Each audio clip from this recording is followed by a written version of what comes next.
Happy Wednesday. Welcome into Yahoo Sports Daily. I am Caroline Fenton, normally joined by Jason Fitz, and we're just dealing with some good old classic technical problems. So Fitz will join us here in just one moment, the day before Thanksgiving, hoping everybody is getting into their fall feels, hanging out with family, cooking all of the meals. I know I'll be doing that later on today. So a very happy early Thanksgiving to everybody out there, and also a very happy college football playoff season, because last night we got a brand new, fresh slate of college football playoff rankings, kind of, sort of, because it really just kind of looked the exact same that it's looked the last several weeks. The top four unchanged. You've got Ohio State at the top, Indiana in the second spot, Texas A&M in the third, Georgia in the fourth. Totally and completely unchanged. There's only one thing that you can say about this college football playoff committee, and that is that they have been awfully consistent. There are plenty of issues that I have with the college football playoff rankings themselves, but at least they are consistent. And another thing that's been fairly consistent is the Heisman Trophy odds. Another thing that's consistent as well is Jason Fitz. He's going to find a way, somehow. Welcome in, Fitzy. We're just dealing with those technical problems that we can't live with and cannot live without. Fitz, we had a college football playoff top 25, and it's really all chalk. It is, but I do think there's one thing that's substantial to it, and that is the fact that now for the first time, we have an acknowledgement from the College Football Playoff Committee that the room considered Miami and Notre Dame in the same conversation and decided the head-to-head didn't matter. Think whatever you like. There are two sides. That's been consistent. Right, it is. That's been the same over the last several weeks. But the committee chair had said in the past, well, the two teams weren't really seen in the same light. Now we find out that this time they were discussed in the same group as Alabama and BYU. So they were in the same quadrant. They were in the same discussion. It wasn't, well, this team's not even close enough. This was, these two teams are in the same exact meeting with the committee, and the committee says, I don't care about the head-to-head. And I see both sides, Caroline, because frankly, these two teams played, and there was an outcome. And that's where a lot of people go to today. But I'll also remind the world, much like I've said this several times, the Raiders beat the Patriots week one. Doesn't mean the Raiders are better than the Patriots. It means the Raiders beat the Patriots week one. This is sort of a college football equivalent. I know it's a different league and there's a different tier for these things, but the committee is looking at Notre Dame today saying, I don't care what happened in the beginning of the year. I believe Notre Dame is better today. I understand that, but then my argument is, why ever play out of conference games in the beginning of the season if they're simply not going to be factored into the committee's decisions? But I think they are factored into the committee's decisions. What's really easy for us to do, and look, I will nitpick committee's decision-making all day long. It's one of my favorite things to do. I think it does matter. But I think that the committee has to look at a million different factors, and it's easy for us to just pick one of them. Where the committee has to consider 15 factors, we can say, well, head to head, and the committee can come out and say, okay, well, strength of schedule, strength of record, eye test. And look, my thing with Miami is, if you're upset that right now, today, if the college football playoff started tomorrow, Miami would be the last team in, don't lose at home to Louisville. Don't lose on the road at SMU. Don't lose these games that you have no business losing, and then you won't be questioned. Your resume won't be questioned, because I have been on record, and I believe it, and I said it until I was red in the face, and I'm not going to walk that back. In the first 5-6 weeks of the season, I thought Miami looked like one of the best teams in the country. I mean, I was talking about Miami being the number one team in the country, but since then, Miami's fallen off. Miami hasn't looked the same. Carson Beck hasn't looked the same. I even said that at the time when I was saying Miami was one of the best teams in the country. I said, I'm holding my breath for Carson Beck to make some of these dumb mistakes. Well, they came to fruition against Louisville. Notre Dame, on the other hand, has just continued to look better and better week over week. CJ Carr has looked better week over week. Jeremiah Love, who we'll talk about here in just a moment, has looked like one of the best, if not the best teams, or best players in college football. Their defense has gotten better week over week. It didn't look that great in the first couple weeks of the season. So you say head-to-head has to matter. I agree 10,000%. Head-to-head absolutely has to matter. But what also has to matter is teams getting better week over week, and teams playing their best football closer to the CFP than the summertime. And Miami was playing their best football at the beginning of the season. Notre Dame's playing their best football right now.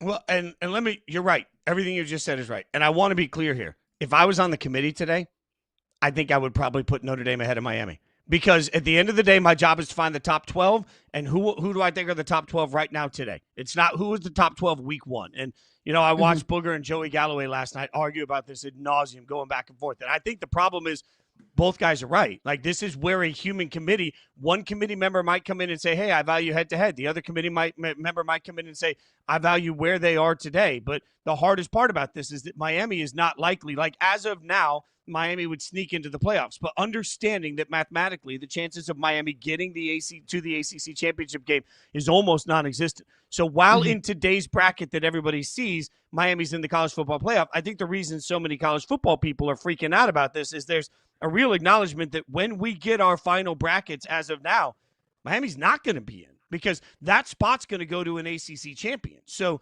I think the hardest part about this is you're right. But the other part about this that really just sucks and there's no solution is this isn't going to be solved on the field. You see the bracket there. Miami is a placeholder because they are right now the highest ranked ACC team. So in this improper way of showing you what the bracket would look like, what everybody's showing you is where the top ranked ACC team is.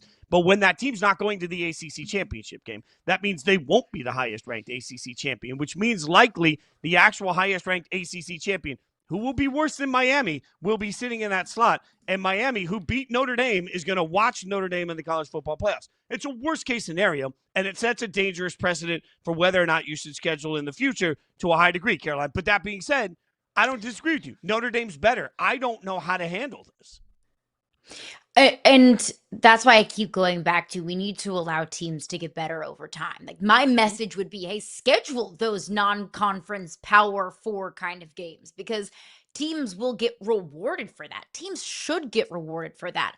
I value that. I think that is one of the most important things moving forward, and one of the most important factors that I keep in mind when we talk about playoff structure in the future is we have to incentivize scheduling these games, because I don't want to watch rinky-dink State University go on the road at Ohio State and get blown out 58-0. That's not fun to me. I want to watch Texas, the preseason #1 team in the country, going on the road to the reigning national champions. That is what's great about college football. So I think what the committee is doing is showing Notre Dame, hey, look, we acknowledge that you lost that early season game to Miami. You lost that early season game to Texas A&M.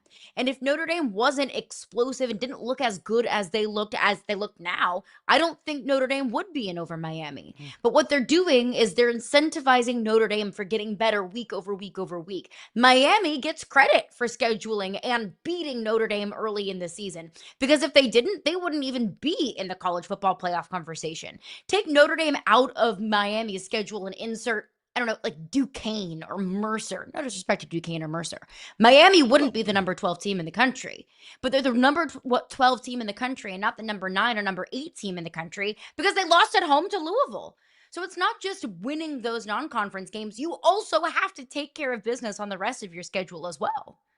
A fair point that as you look at this from both sides of the coin, one thing that should be pointed out, while I'm sitting here screaming, not giving an incentive for winning these games is a reason not to schedule them, you're making a very valid counterpoint that not being punished for losing this game is an incentive for scheduling them. And it just shows you that, however, for anyone that thinks that this is universal, it's the farthest thing from. Now, part of the reason Notre Dame is in this conversation is because they have a Heisman caliber running back. In fact, if you don't believe us, just remember when Jeremiah Love was on this show and talked about his chances at winning the Heisman. Check this out. To all the people who are out there, the voters or whatever, I would say just look at my game, look at my play style, and I'm going to go out there and just do what I do every single week. And if you think that's worthy enough for me to win the Heisman, then that's great. But, whether I win the Heisman, whether I don't, I'm just going to go out there and just do what I do and just be me. And if you think that's worthy enough, then that's great. Joe Theismann saying he should be the front runner for the Heisman. They're like, it's also a year that ends in 5. We'll get to that in a second. Here are the Heisman Trophy odds via BetMGM. Fernando Mendoza is the favorite right now, -105. Jeremiah Love is second at +375. And this one's tough because Mendoza, obviously the quarterback of Indiana. Quarterbacks get love. Indiana gets love. But it's a year that ends in 5, Caroline. And I point that out because years that end in 5 are electric for running backs. For anyone that hasn't seen the history on it, if you go back year to year, if you go back every decade, years that ends in 5, in 2015, Derrick Henry won the Heisman. In 2005, Reggie Bush won the Heisman. In 1995, Eddie George won the Heisman. 85, Bo Jackson won the Heisman. It's a year that ends in 5. Jeremiah Love's got to win the damn thing. Yeah, Jay Berwanger winning the Downtown Club Award in 1935. I remember it well. Jay laid the framework for modern day college football. Jay was truly a pioneer in NIL. No, wait, okay, call me crazy, but this isn't just like, the past couple of years a running back has won it in a year that ends in 5. This is going back to 1935. This is crazy. What a wild little, trend and statistic that we have here. In 2015 too. Derrick Henry won the Heisman, but do you know who was the runner-up for the Heisman Trophy in 2015? It was Christian McCaffrey. It was the year of the running back in college football. So it's not only history on Jeremiah Love's side. It's not only just this fun, funky voodoo that we have in a year that ends in 5 that's, going Jeremiah Love's way. It's also his numbers and it's also his impact. Jeremiah Love right now has 1,300 rushing yards, which doesn't even scratch what Ashton Jeanty had last year. I will wholeheartedly admit that. Ashton Jeanty had 2,600 yards last season. It was absolutely ridiculous. And I think Ashton Jeanty would have won the Heisman last season as a running back if there was a man like, I don't know, named Travis Hunter, who is an absolute alien. If he wasn't in college football, it would have been Ashton Jeanty. But I think what we have to look past is beyond the numbers, because I think the numbers are one chapter in the story of a Heisman Trophy season. Jeremiah Love has had several quote unquote Heisman moments. If it wasn't 3 touchdowns against Syracuse, if it wasn't 230 rushing yards against USC, a ranked team, a team that was on the bubble for the college football playoff before they lost this past week. Jeremiah Love against Navy. This was his Heisman moment, in my opinion.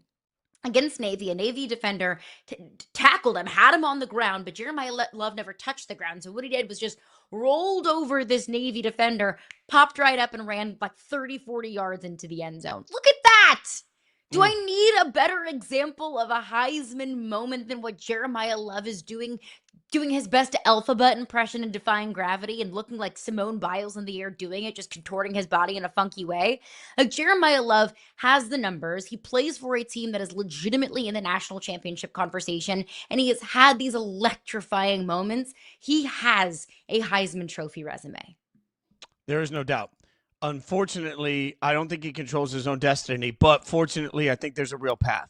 Because remembering that Fernando Mendoza is likely going to end up in the Big Ten championship game against Ohio State, right? That is the moment, not just for Fernando Mendoza, but also for Jeremiah Love. If Mendoza comes in and absolutely has a great game, and Indiana gives Ohio State, they don't even have to win. If Mendoza is just a star in that game, Mendoza is going to win the Heisman. I think that's pretty clear. But there is a possibility here that Fernando Mendoza steps on the field against an Ohio State team that, frankly, really hasn't played anybody all year, and this is their chance to make a major statement. They've been waiting for it. They're ready for it. They unleash the beasts, and in the process, they do to Indiana what we thought teams would do to Indiana last year. There's the chance here that Fernando Mendoza gets sort of run off the field by an Ohio State defense that tricks and fools him, and all of a sudden Mendoza is part of the reason Indiana loses. If Mendoza goes into the Big Ten championship game and lays an egg, I think that does leave the runway for someone else to win. And in a year where we haven't seen anyone differentiate themselves, I think that Jeremiah Love absolutely could, Caroline, depending on what Fernando Mendoza does in the Big Ten championship game. The path is still there. I don't think anybody else would necessarily jump up. It would take something epic, but Jeremiah Love could jump up if Fernando Mendoza has a meltdown. If Diego Pavia just absolutely goes off against Tennessee and has some wild and crazy moments in a Vanderbilt win, in a on the road at Neyland, I think that Diego Pavia can kind of emerge right back into that conversation. He's kind of fallen off over the last couple of weeks, but where things stand right now, anything can change in rivalry week, but where things stand right now, it does feel like a two-man race. All right, we're going to keep breaking it down. A lot of college football we're going to get to over the course of the next few hours on this pre-Thanksgiving edition of Yahoo Sports Daily. But coming up next, we had late-night West Coast basketball that made an absolute statement to the league. We'll tell you about Luka next on Yahoo Sports Daily.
Stop me if you've heard this before. The Lakers trio dominates. Luka, 43, 9, and 13. LeBron, 25, 6, and 6. And hey, Austin Reeves in for 31, 9, and 3. They beat the Clippers in a game that, frankly, wasn't as close as the score indicated at times. And through all of this, we just got another reminder, Caroline. I don't want to oversimplify here, but let's just get straight to the point. Luka absolutely is dominating right now. And in a world where we're constantly looking at who's the face of the NBA, it's pretty clear to me. At this point, you've got skinny Luka, one of the biggest brand name recognizable stars in the league, playing for the biggest brand in the league with the Lakers and absolutely dominating at an electric clip. You can make the argument, no matter what the Lakers are going to be this year, and they look very good, it's become wildly clear to me that Luka is the face of the NBA.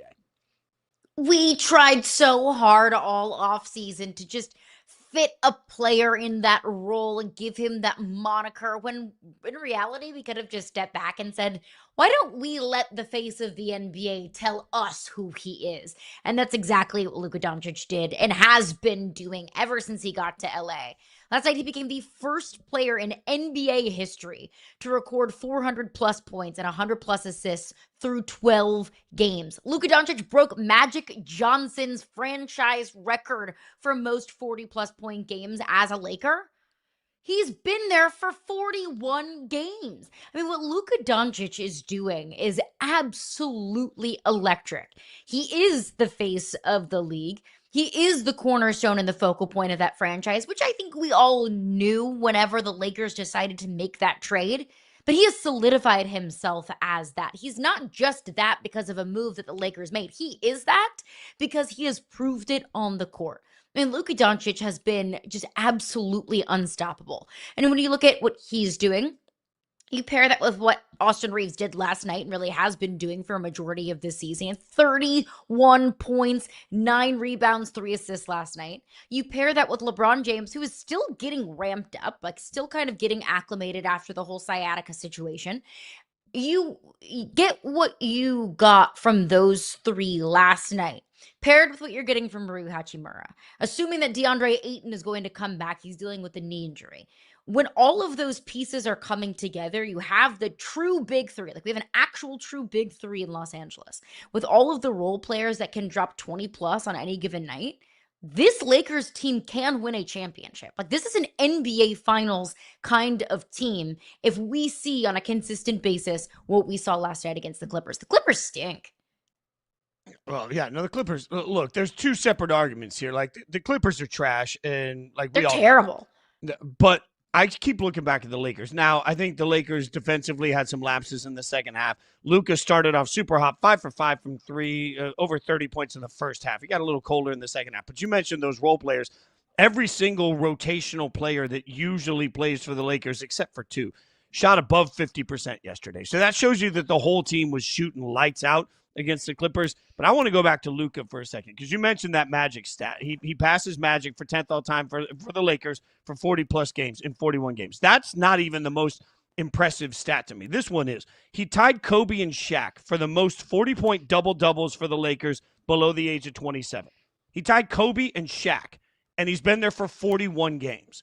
This is why it's so maddening to Mavericks fans. This is why this is never going to get easier for Dallas. This is why NBA fans in general are going to turn around and rip their hair out for the next decade, because Luka's not just good. Luka's on a pace to be an all-time great Laker. Think about that. He's played 41 games in purple and gold. And I asked the question when LeBron was acquired, how many championships would LeBron have to be to win to become an all-time great Laker? Not an all-time great NBA player. He's my GOAT, may not be your GOAT. I don't care. But either way, when you look at the people that have accomplished, yeah, LeBron's my GOAT personally. But I think LeBron versus Michael Jordan. I thought you were talking about Luka.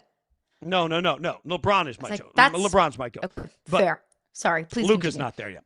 But I would say this, like, no matter how you feel about LeBron, the question is just accomplishments as a Laker are so hard to come by that getting on the Mount Rushmore of that particular franchise is almost impossible. And then I turn around and tell you that in 41 games, Kobe and Shaq are now tied with Luka for 40-point double-doubles below the age of 27. Like, that to me is such an insane stat because it speaks to his age. It speaks to his immediate impact. It speaks to his dominance. If the Lakers can stack any sort of championship runs out of this, Luka has a real shot of being mentioned in the same breath of Laker lore as guys like Kobe. And that's insane. Like, we talk so much about the Mavericks letting Luka go and what it means for the Mavericks and what it means for the Lakers. For a second, let's acknowledge what it means for Luka, whose entire brand just takes a different level when he becomes a Laker.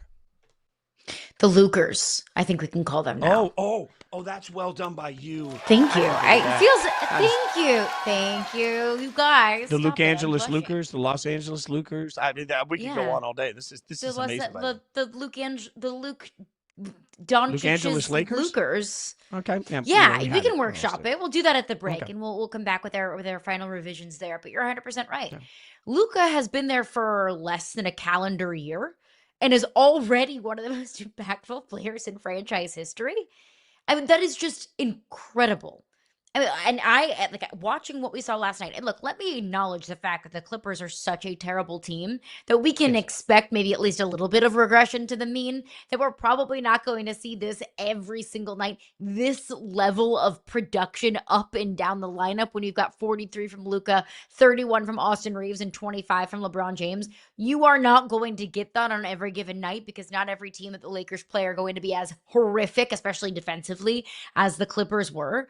But man, when things are clicking, like they were last night, I mean, it's not like a 40-point game from Luka was something that was completely obscure and out of nowhere. That's something that I think we've grown to be accustomed to the point where Luka, if he drops like 28 or 30, it's like, man, slow night for Luka Doncic, but that's the standard that he has set for himself.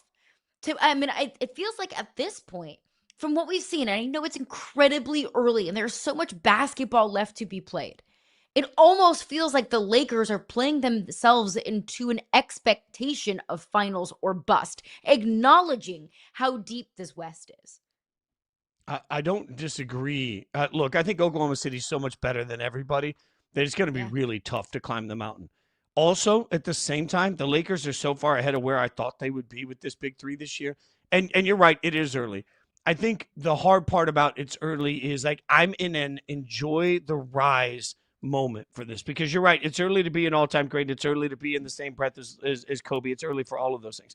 But man, when you start to see these moments, you're like, why not enjoy the concept that it could get there? Why not enjoy what we're seeing? Because, like, let's be honest, LeBron's even admitted this is essentially his preseason. He's still working himself into basketball shape. Yes. Yeah, and there is no assurance that the Lakers are done acquiring. Like, they may need more depth.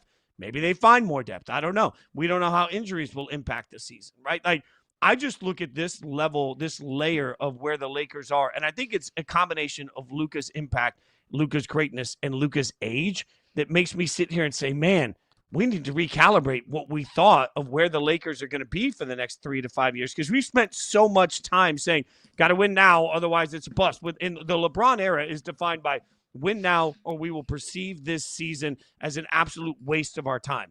And now I guess maybe the passing of the torch means that I look at more of it in chapters, and I look at it and say, man, the Lakers are entering a chapter where you can't tell me year in and year out they don't have a chance at the NBA Finals simply because they have the guy that nobody can stop. Like, Luka is is on pace to be as unstoppable as anybody in the NBA this year. And that's not surprising. That's not a staggering hot take. It's just when you see the elevation of where he's taken his game to ever since he left the Mavericks, I think even people that were pro Luka coming into the league, which I was, are still surprised by how good it's gotten, Caroline. And you bring up his age, and you bring up how he is now tied with Kobe. That stat before turning 27 years old. Luka doesn't turn 27 until 2 weeks after the All-Star break. That's crazy. That is great. It is so early. It's the day before Thanksgiving. That is absolutely crazy. But I do wonder, Luka, obviously the focal point of this organization. Luka, obviously the foundation of what the Lakers want to do on the court, the face of the franchise off the court as well. What do you think that does for LeBron James's legacy? Because if I think it helps it. Because no, LeBron is no longer the guy, and I don't think at 40 years old and now with 23 seasons in the NBA, LeBron can put a championship caliber team on his back. You might say that damages his legacy, but I think if LeBron gets that much closer to a championship and the addition of Luka makes the Lakers a legitimate championship caliber team, I think that only continues to cement his legacy. The hard part is that LeBron's legacy is always going to be a confirmation bias conversation to me. So if you are out on LeBron, you are going to turn around and say, he didn't win these championships. Luka won that champion. Like the Lakers could have the best record in the history of the NBA this year. They'd win a championship, and legacy people are going to say, and what if you're anti-LeBron? And if you're pro-LeBron, you're going to say, look at it, at this age, able to win a championship. For me personally, I think whatever LeBron does right now is icing on the cake. And the legacy conversation is so much the equivalent of my dad can beat up your dad. We never actually, we will never know if LeBron or MJ is better because one presumes the other couldn't have worked in their era, and I'm not willing to do that. I would presume that if Michael Jordan played in the modern era, he would train his body accordingly to compete in the modern era. Just like I think if LeBron had to compete in Michael's era, he would train his body accordingly. I think that we just forget, we want to plop guys in time and be like, well, suddenly now I don't buy into any of that. I think, though, to your point,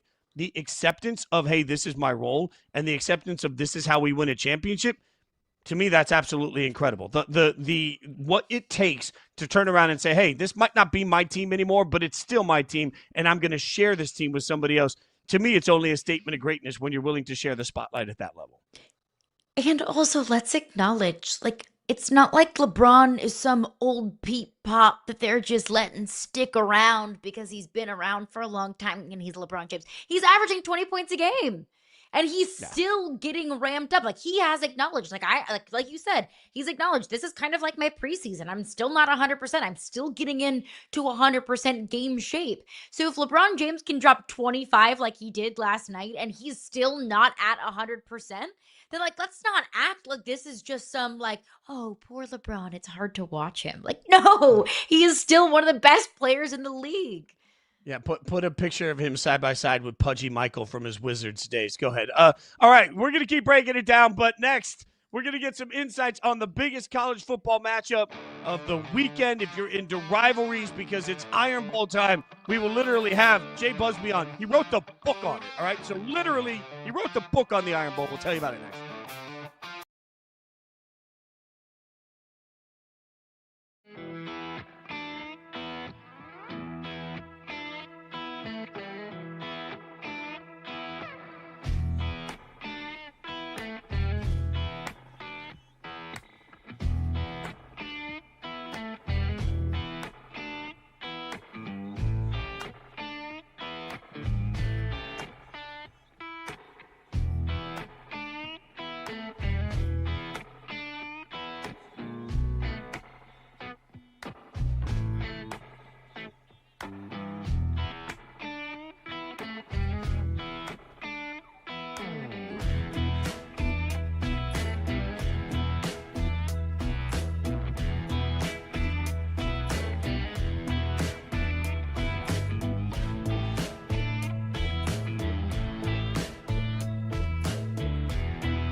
It's Iron Bowl week, and that means it's the perfect time to check out Iron in the Blood, my new book on the Auburn-Alabama rivalry, from the game's humble origins on a Birmingham baseball field right up to 2025, from Bear to Bow to Cam to Nick.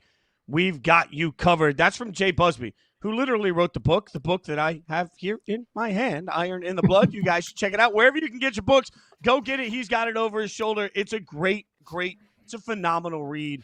And I think it's an important read for anybody that tries to figure out why the Iron Bowl matters so much. I love diving into this, Jay. Thanks for hanging out with us. What makes this particular matchup its own defining moment for them this year? Well, I mean, for this particular year, you've got both teams looking for something to propel them past where they are right now. For Alabama, it's a chance to get into the college football playoff, which they missed out on last year. If they lose this game, they're not getting in, not with 3 losses. I know you've talked about that plenty. For Auburn, it's a chance to make a bowl, which, we all have different goals, and some goals are more modest than others. But also for Auburn, it's a chance to wreck Alabama's season. And that is probably the most driving factor here, is just sheer, unadulterated vengeance trying to take out Alabama's could-be promising year. Sheer unadulterated vengeance at all times. Like War Eagle and Roll Tide are like, dirty words in Tuscaloosa and Auburn, respectively. But, you mentioned how Auburn's just trying to make a bowl. They just fired their coach. Alabama has legitimate national title expectations. For people who might not know the history of the on-the-field rivalry, why does this game matter? Like, why is a team that has won 5 games actually going to be a great matchup for a team like Alabama that has a path to the CFP? Yeah, that's a great question. And people are looking at the line here. They're saying Alabama by 5.5. It's like, are you kidding? If they were playing any other team, if they were playing Mississippi State, if they're playing Kentucky, whoever it might be, that's not Auburn, the line would be 10 more points than that at the very least. But this game lives in Alabama fans' heads. They don't want to tell you this. They don't want to admit this. Alabama fans dread this game. They get no pleasure out of it whatsoever. If they win, they were supposed to win. If they lose, it ruins their entire season. There is no upside for Alabama in almost every year, and this year's just another example of that. Jay, I'm going to ask you a deep and meaningful question. Excellent. Here. Okay. My favorite. Right. So as I've talked to radio stations across the country over the last year, one of the things that I've heard repeatedly from Ohio State fans is, we didn't beat Michigan last year, and which I laugh at because you won a national championship. And I've said repeatedly, you raised banners for natties. Who cares if you won the game or you didn't win the game? And I get a lot of clapback from that. Why, in the modern college football playoff system, the way everything's built now, why do rivalries still matter so much? Because you see the rival face to face. It's a different thing if Alabama plays Georgia, or let's say a broader scale. If Alabama plays Ohio State or Clemson or Michigan, they don't run into alumni from those schools nearly as often as they run into people from Auburn. You run into these people from the other school at the grocery store. You run into them at work. You run into them at the golf course. You might even be married to one. There's a whole lot of mixed marriages in Alabama. So it has that extra personal component to it because it runs for 365 days. And if you lose this game, you are waiting 364 days suffering through your rival holding it over your head. So this is not just a matter of standings and who has the rings. This is a matter of every single minute of every single day having that loss held over your head. And that's why it's so important. Which is so funny because I hear Fitz saying that, well, hey, Ohio State won a national championship, but didn't beat Michigan. And I think, yeah, that's true. Valid. Very, very fair. With that, win over a rival can bear so much more weight than just any other win. So for Auburn, if Auburn is able to do the unthinkable and the Jordan-Hare voodoo starts doing its thing and starts working its magic, do you think that there is a possibility that DJ Durkin, their interim head coach, gets the head job? Probably not. I think that Auburn is looking to make a whole fresh start all the way through. I think they want to bring in somebody outside of the program. DJ Durkin, outside of the existing program, DJ Durkin, has a few clouds in his background. And they dealt with that with Hugh Freeze, and it didn't go so well. So I think that the plan is to bring in somebody that is perhaps connected to the program in the past, but embodies what they're looking to get out of the program going forward, kind of embody the Auburn mindset. And with all due respect to DJ Durkin and what he's doing and what he would do if he wins this game, I think that they're looking to start fresh. It would certainly be a nice little resume booster there to say that you're 1-0 in the Iron Bowl and that you gave Kalen DeBoer his first defeat and that you sent Alabama running back to Tuscaloosa from the plains. But I'm thinking that even that would not be enough. So then let's look at the – go ahead, Caroline. Yeah, just I would love your perspective on how did we get here with Auburn? It was just over a decade ago. They won a national championship. Like, they were always in the conversation for, getting to the SEC championship. They were always, in the conversation for a New Year's Six bowl. Now they're just hoping to get to a bowl game. How did we end up here? All right. I'm going to ask kind of a rhetorical question because I don't know either of your backgrounds, but if you have siblings and you've ever gotten into a fight with your sibling, at some point you get so enraged with that fight with a sibling. This usually happens to the younger brother facing the older brother, but it can be any combination of siblings you want. At some point, you get so infuriated and so hopped up that you start making mistakes, and your older sibling just whomps on you and just takes you out.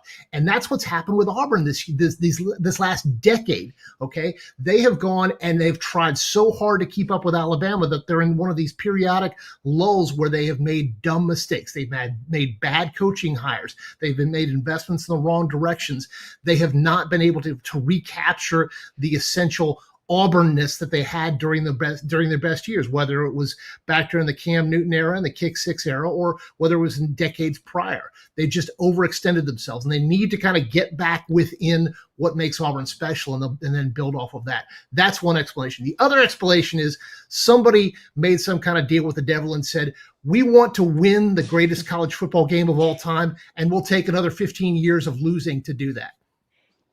I'm just going to say, Busbee, I had a perfect racket as a little brother. I had one of those Tonka trucks, right? Like back when they made metal Tonka trucks, Carolina. Right? So like, oh my God. Tonka truck, and I would run into the room. My brother's 5 years older than I was. I would run into the room and I'd hit him over the head with the Tonka truck. And then I would run to my mom and tell my mom that he hit me. So then she'd bust his butt and like he'd get double. He got hit with the Tonka truck and then spanked over and over again. It was a perfect racket until one day my mom saw in the mirror that I was hitting him with the Tonka truck. Oh man, hell to pay on both sides. I feel that I had my kick six and then you were the kick six. You were laying out the kick six and then finally you got caught and it's been trouble ever since, I'm sure.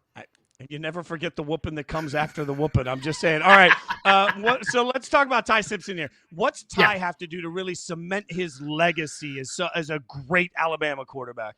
Not turn the ball over. I mean, he's turned the ball over a lot, and that's what's disturbing Alabama fans a lot with the interceptions. Granted, like against Eastern Illinois last weekend, he had a dumb one that was just kind of a heave at the end into the end zone, but then he had another one that was kind of hit a clear defender. It was a wide open defender that kind of confused people there in Tuscaloosa. He's got to not turn the ball over. He's got to be the kind of quarterback to engineer drives that keep Auburn on its heels and basically make certain that there is no chance for Auburn to be close in this game, because what the worst thing that can happen for Alabama is for this to be a one possession game going into the fourth quarter. And that's the kind of thing, that's when the Jordan-Hare Stadium is going to be going crazy. That's when all of the ghosts and the voodoo start welling up. And that's when the trouble is going to come for Alabama. And so it's up to Ty Simpson to make sure that he moves Alabama down the field. He's been able to do that. He's been able to find his receivers. He's been able to spread the field in a way that few Alabama quarterbacks have been able to do lately. And so if he's able to do that, Alabama will be just fine. I have a feeling that Auburn's not going to go away that easily. They always seem to stick around. So with that, and you just mentioned a couple of great examples of great Iron Bowl moments. The kick six, Auburn's going to win the football game. We had 4th and Milrow just a couple of years ago. What would the kind of outcome be that could be this weekend that would make you say, I got to make an iron in the blood too? Like I need to add another chapter to this book. Yeah, I mean, I do have to add another chapter because Alabama has already, Auburn, they fired their head coach. They added a couple of national championships since I published this book. So it's already a little bit outdated. So it's a little problematic there. But there's going to have to be something, and it's going to be a moment that flips entirely, that takes the momentum is going in one direction, all of a sudden it flips in the other direction. That's what happened with both of those examples that you mentioned, the kick six and then Gravedigger, where it was a 4th and 31 and Jalen Milroe gets a touchdown on that play. So I could very easily see something like that happening. Like I say, I don't think that Alabama is going to run away with this game. I think this one could come down to the final seconds again. And if that happens, then yes, I've got a little bit more work to do. How on edge should Kalen DeBoer be in general, considering he's done a really good job in some ways, and in some ways it feels like Bama fans are just ready to run him out of the city entirely? He should be very on edge. I mean, he's going to try to say the old we're taking it 24 hours at a time, one game at a time, or one game season, all the usual coaching cliches. But if you can't beat Auburn and if you can't get into the playoff on a larger scale, yeah, Alabama's not going to be happy. Another 9-win season is not going to cut it in Tuscaloosa. I'm not saying that he's gone or anything like that, but he managed to, after Florida State, we all remember that the fires were burning. He's cooled those all down with 9 wins this season, 8 in a row. But yeah, it could well right back up again, especially if he loses in a way to Auburn that ends up humiliating Alabama. And some people might say, well, another 9-win season, I'd sign up for that. I mean, hey, that sounds pretty great. But I think that's just a testament to the expectation in Tuscaloosa. In your opinion, what is it more? Is it more of Kalen DeBoer needs to do more at Alabama, that Kalen DeBoer has fallen short at Alabama? Or is just this modern era of college football, does it make like the dynasties of Nick Saban no longer possible? Yeah, it's very much the latter. I mean, Kalen DeBoer's done a great job. He's put together a team that can compete with any team in the country, and also a team that has some flaws, just like pretty much every other team this side of Ohio State. I mean, every single other team that we look at has some flaws, and whether they've lost the games or not, A&M and Indiana, they still have those kinds of flaws there. And that's what we're going to see going forward, because it's going to be impossible to build a Nick Saban-esque dynasty going forward because of the way that the NIL and the transfer portal work. It's just going to be too tough to convince players to stay for 2 years sitting on the bench with the expectation that they'll be playing for a national championship in their 3rd and 4th. That's the way that Saban would do it, and that's just not going to work now. So, yeah, this Alabama fans don't want to hear this, but Alabama is just another good school right now, a very, very, very good school, but just another school at the moment. And they're going to have to reconcile themselves to that and understand that the championships are not going to come by the armload any longer. Yeah, that's like being Superman and waking up one day and realizing you no longer have superpowers. Now you just have pretty good powers. Like now you can open a jar of peanut butter when it's stuck, but you can't fly anymore. I don't know. It feels like that's hard. All right. Give me a final score prediction, Busbee. I'm going to go with Alabama 28, Auburn 24. It's going to be close, but Alabama's going to hold on. Oh, that is exactly what we want that to be, like just a close game that comes right down to the wire and everybody panics. Yes. Check out the book, Iron in the Blood. It's absolutely incredible. Really gives you an insight into how we got here. It's great work by Busbee. Obviously, read him across Yahoo Sports. Jay Busbee, happy Thanksgiving, my friend. Thanks for hanging out with us. Happy Thanksgiving, friends. Take care. Thanks, Busbee. Appreciate you. I cannot wait for that game. I also can't wait to watch more explosive offense. Who is the offensive player of the year in the NFL? Simple question. Complicated answer. We'll break it down next.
Offensive Player of the Year, tail of the tape, Jonathan Taylor versus Jackson Smith-Njigba. And you see the yardage there. You've got one person with 1,465 rushing yards, 133 yards per game. But then you've got Jackson Smith-Njigba over here with 1,350 and 122 yards per game as a wide receiver. You look at the odds right now, Jonathan Taylor, the favorite of the two. But I ask you, Caroline Fenton, who should, in your eyes, be the OPOY, as we like to call it? Yes. Oh, That's who should be the offensive player of the year. Yeah. I would, my same response would be my same response to who should be MVP. Should it be Jonathan Taylor or Matthew Stafford or Drake May or yes, like everyone deserves it. I want OPOY to be like one of the later scenes in the movie Mean Girls when Katie just breaks up the crown and throws it out to everybody in the crowd because everybody deserves to be Spring Fling Queen. Everybody deserves to be Spring Fling Queen in the NFL. But I will make the case for Jackson Smith-Njigba. Jackson Smith-Njigba right now is third most in NFL history for most receiving yards in the first 11 games of the season, third only to Josh Gordon in 2013, which to be fair, he did not win OPOY that year. It was Peyton Manning. Tyreek Hill in 2023, again, he did not win OPOY either. It was Christian McCaffrey, very well deserved in 2023. But Jackson Smith-Njigba, just in the first 11 games of the season, already is in, very good company, very elite company. I think the difference for me between JSN and Jonathan Taylor, both of them have been massive key cogs for their teams. JSN is a massive reason why the Seahawks are in the Super Bowl conversation. Jonathan Taylor, I think, is a massive reason why Daniel Jones has been elevated to this level, and the Colts have been elevated from meh team to legitimate Super Bowl contender. So they're both huge reasons why their teams are where they are. But Jackson Smith-Njigba doesn't have a quote-unquote bad game. I mean, Jackson Smith-Njigba only has 3 games out of the first 11 games of the season that he didn't eclipse 100 yards. That's crazy. I mean, he's fresh off of a 167 receiving yard game against the Titans, but still 167 receiving yards and 2 touchdowns. That is crazy. Now, I'll look at Jonathan Taylor, on the other hand, who I, again, think is incredibly well equipped to win this award. I think he's in the MVP conversation. But Jonathan Taylor just came off of a 58-yard game in a game against the Chiefs that the Colts lost. And yes, he had nearly 250 against the Falcons, but had only 45 against the Pittsburgh Steelers. That over the last several weeks, he's cooled off just a little bit, that we've seen opposing defenses now have an answer for Jonathan Taylor. I think the key for Jackson Smith-Njigba, though, is to have a massive game in this next matchup against the Rams. That's going to be huge. That's going to be one of the biggest games of the season. Well, and to that point, Caroline, I think it's pretty fair to say this is a very close race, and what is left to happen will dictate it. But as we sit right now, the hard part for me is I don't believe in ties and I don't believe in participation trophies. So I got to pick somebody. And if I was a voter, for me, I love the Mean Girls reference that they have put up there for you. If I was a voter, that's OPOY. I'm going to go with Jonathan Taylor. And right now I'm going to go with Jonathan Taylor in part for 2 reasons. One, you see the touchdowns. He's the only player in NFL history with 4 games of 3 or more rushing touchdowns in the first 10 weeks of the season. That's epic production from a touchdown level. So he's actually resulted in more points for the Indianapolis Colts than Jackson Smith-Njigba has for the Seahawks, simply by way of 17 touchdowns to 7 touchdowns. But the other part of it is when we put the tail of the tape up, when you saw the total touches overall, it's just a reminder of how big a part of a game plan a running back is. And that's not to say that a wide receiver isn't. It's just, as one NFL executive said last year, I would never pay a wide receiver that much money because they simply don't touch the ball enough to make it worth it. I'm not sure I agree with that in concept, and I think JSN is special. But 237 touches to 86. When you just talk about the workload day in and day out and what that means for every single snap and what you have to do on every single snap. Yes, I know that JSN has to be accounted for. And I do believe that he makes an impact to the running game. I don't believe that Charbonnet and Kenneth Walker III are nearly as dynamic a running duo if they're able to stack the box against him, figure out how to slow it down. But they are stacking against Jonathan Taylor, and he still has 237 touches that has resulted in a higher yards per game, even though he's facing stack boxes, and the Colts have been able to take advantage of. I think everybody is benefiting from it. So simply because of the number of touches and the number of touchdowns, if I have to call this a tie, but then I'm not allowed to, I have to pick one, I pick Jonathan Taylor. So this is tough, though, because I don't know the right way. Like, if Jackson Smith-Njigba can't win this year with the number he's putting up, can a wide receiver ever win? We talk about devaluing a running back. Are we not devaluing wide receivers by the simple fact that somebody having a historic year isn't a shoo-in for the Offensive Player of the Year? I think it just chalks it up to, though, and all very fair points about Jonathan Taylor. And this is not an anti-Jonathan Taylor sentiment, because I think both of these two players are very, much so valid in their OPOY races. I think it's just, I would chalk it up to if JSN doesn't win it, I think he would win it in any other season where there's not a guy named Jonathan Taylor doing what Jonathan Taylor is doing this season. And I don't know how to you're right.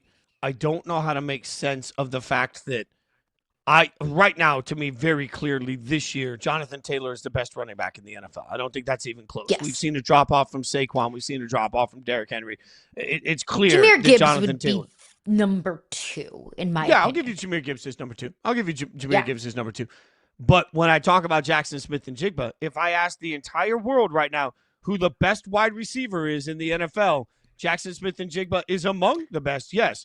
Is he clearly demonstrably better than Justin Jefferson or Jamar Chase? I don't know. So what do you do with the fact that he's having a better year, but is he a better player? I don't know. I believe that Jonathan Taylor is the best running back in the NFL. And it's close with Jahmyr Gibbs, but there are far more wide receivers that I can put in the same conversation as Jackson Smith-Njigba, which, to no fault of his own, makes it feel a little reduced to me how impactful his numbers are.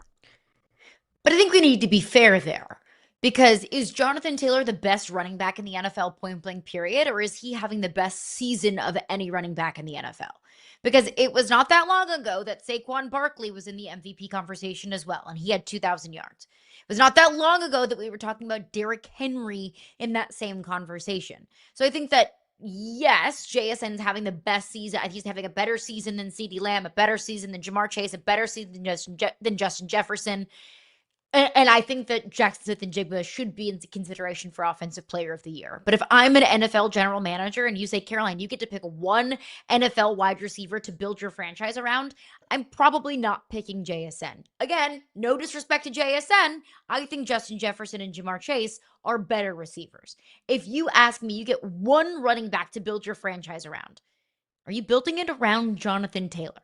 Like, maybe, but I still think I would consider Saquon. I still think that I would consider Derrick Henry, and maybe not Derrick at this point in his career, because albeit he's, hasn't hit that wall quite yet, but maybe he's nearing it at this point in his career.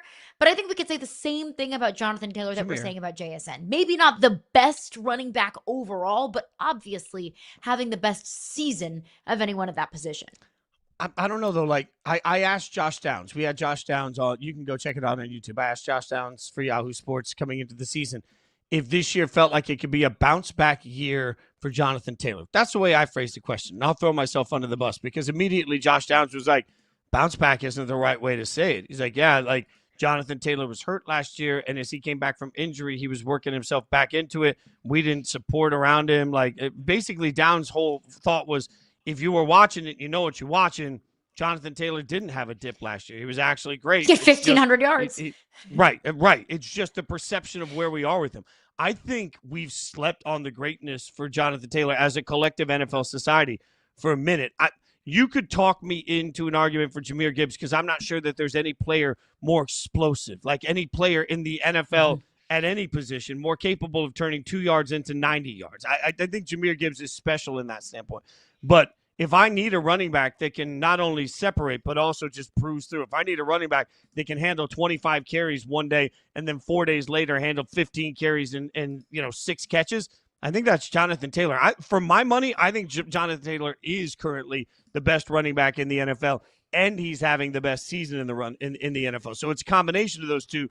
Whereas to your point, if I got one game to pick one wide receiver and I can pick any of them, that list for me definitely, like, it starts with either Justin or Jamar. And I that feels so disrespectful to JSN. Like, we keep couching this because this will inevitably gets clipped off and then people say we're trashing somebody. That is not the goal. The goal here is to have like a nuanced conversation about the greatness of two players. It's just hard to do that without having to put into context the greatness of other players around them at the same time. Why is that? Like, why does it feel like we're being disrespectful to JSN? Like, why are we deferring to Justin Jefferson, Jamar Chase, CeeDee Lamb? I'll throw AJ Brown into the conversation. Is it as simple as JSN plays on the West Coast? I think it's more time on task at greatness. Like, honestly, Fair. If you look at what we've seen from Justin Jefferson, it doesn't matter who the quarterback has been. Justin Jefferson has made chicken salad out of chicken, you know what, several times, to the point that now we see him frustrated with JJ, and we're like, yeah, that makes sense. Jamar Chase, I mean, that's a whole lot of here chicken, you know what happening at the look. quarterback position in Minnesota. It's I dog think doo-doo. for JSN, this has been such an amazing. You and I cover so much college football. I don't think anybody that covered him in college is surprised at his greatness in the pros. I will say that loud and proud.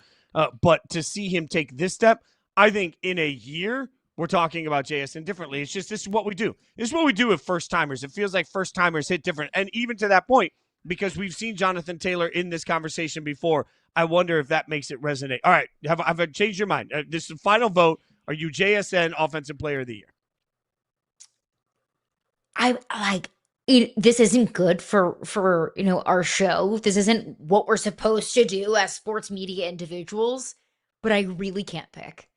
Like, I really don't. I feel like either of whoever doesn't win this award will be cheated out of it.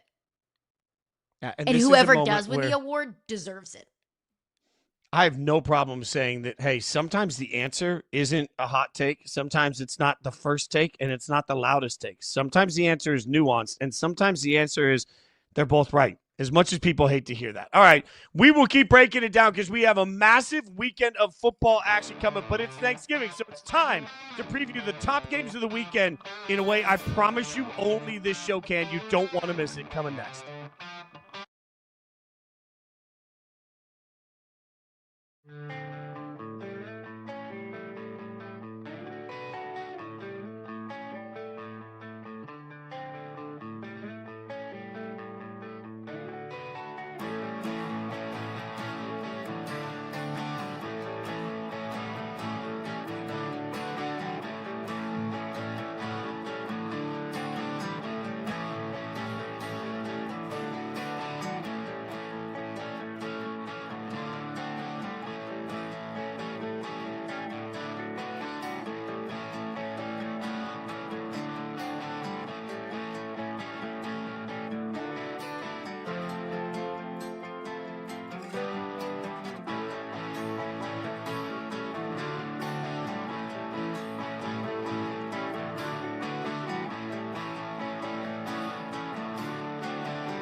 We've got a wild weekend of football action, and we're going to tell you what games are good or bad in the way only this show can.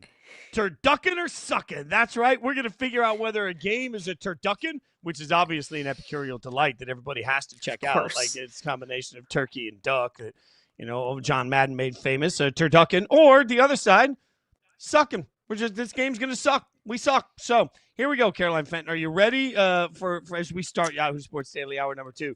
We will go through some of these games and figure out why they're turducken or sucking. Let's start with the NFL Thanksgiving slate. We'll start with Green Bay Packers at Detroit Lions. By the way, a 1 p.m. Eastern kick on Fawkes. Turducken or sucking? I mean, this is a turducken. This might turducken. be. It is a turducken. Thank you very much, John Madden. It is maybe perhaps the turduckenest of them all. A distant cousin of the Rose Bowl, the granddaddy of them all. This game is huge. The NFC North race, I think, is one of the more fascinating races in the NFL. The NFC West, that's the sexiest race. Like that's the easy picks. That's the low hanging fruit. Is this Rams Seahawks race? But the NFC North, it's gross. If you polled 10 people on the street, how many of them would tell you that the Chicago Bears are in a top spot of their division? Like, I don't think anyone could really, tell you that unless they are, hardo NFL fans or a Bears fan themselves. So this game is going to be huge and massive with huge divisional and playoff implications. Yeah, I'm with you on this one. Coach Madden, what is this game? It is a turducken. It is a turducken. It is a turducken. That's really, Joe Buck. But, look, in honor of Madden, it's a turducken. Look, here's the thing for me. A turducken is a perfect way to describe this game. Because if you walked into a Thanksgiving celebration on Thursday and somebody offers you turducken, you're going to step back and you're going to be a little nervous, right? Like, if we're just being honest, you're like, I don't know if I should try it, right? But they made turducken and I don't want to be rude, so I'm going to put a little love on my plate. That's where I am with both of these teams. I want to try the Packers. I don't want to be rude, but I'm not sure I really trust the Packers to be a yummy, delicious dish. I want to believe that the Lions are absolutely glorious and everything that we should want for our Thanksgiving meal. But I'm not sure I believe in the dish. This is a combination of turkey and duck in a way that makes me a little uncomfortable, but I got to try. And chicken. Everything about this game. Yeah, and chicken. Sorry, yeah. This is a mix of everything together in a way that I have to try it. So it's a turducken because I'm into at least try and then see if I like it. And by the end of this whole game, I'm going to know if I like it or not. By the end of this one, I'm going to know if I like the Packers. I'm going to know if I like the Lions. I'm going to know if I trust any of these teams moving forward. That makes it the perfect turducken to me. Do you agree?